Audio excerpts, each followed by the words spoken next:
All right, so we have two things to do today. We're going to practice for the undercurve loop and the undercurve slant letters.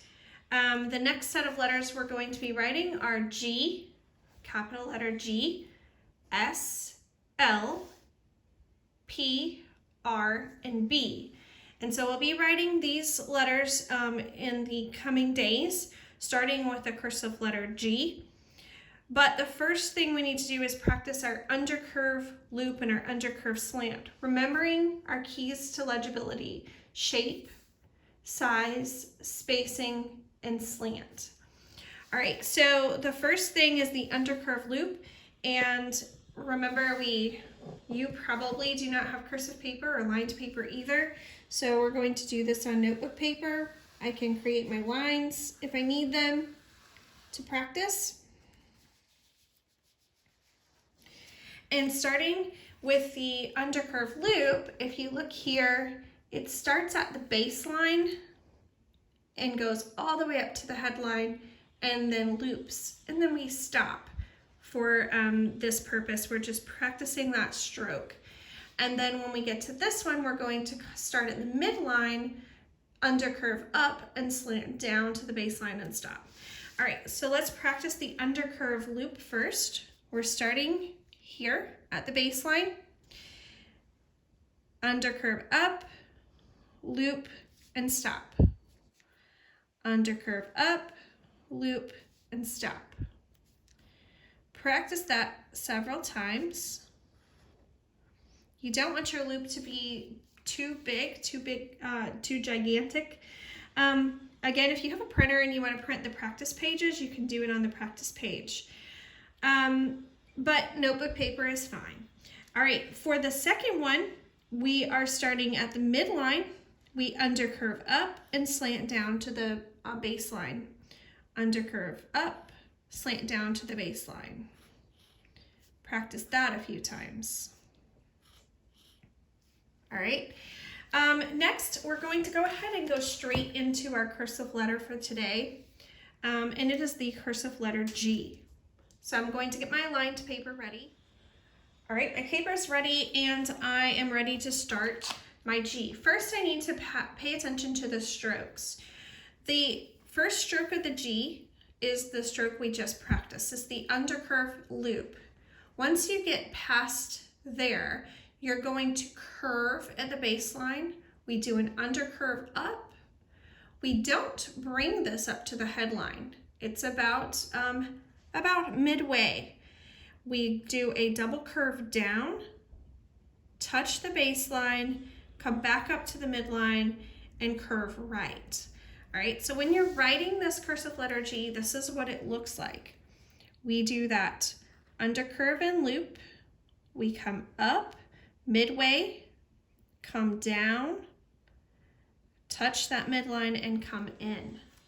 Again, and remember your paper is slanted. Very important to keep your paper slanted so it helps you create letters that are slanted. So this is the way for righties, and of course you want to slant it this way if you're a lefty.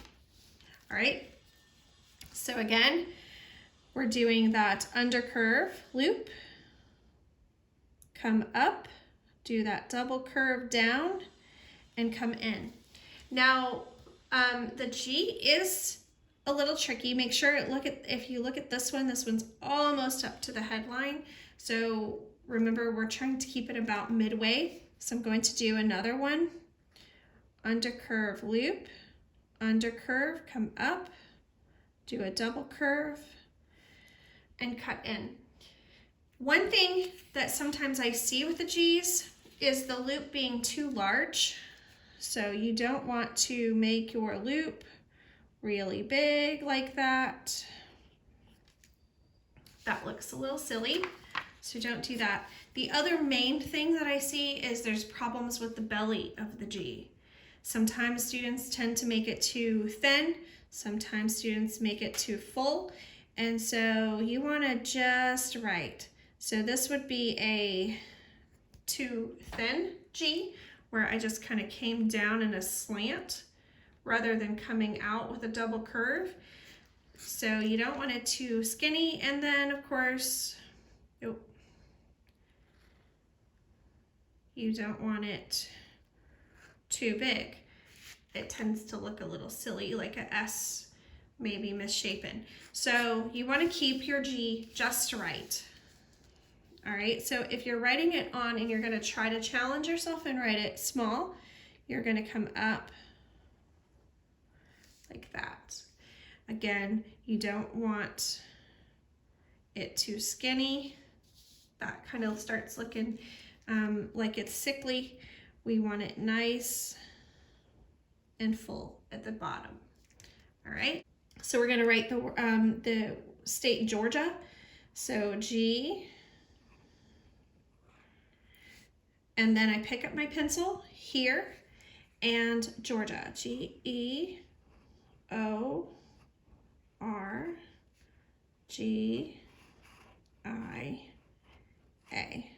to pick up and dot your I. They also wanted us to write Glendale, Glendale.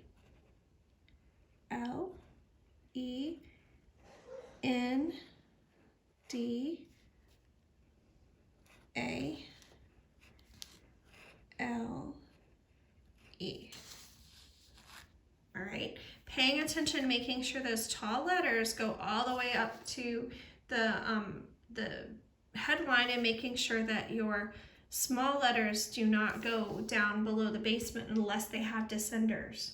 Our sentence today is Gil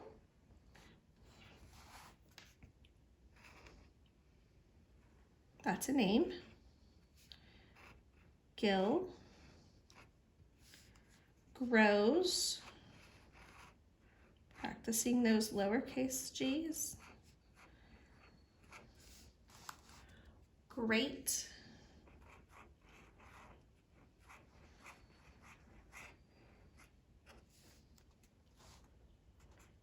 peaches, practicing that P.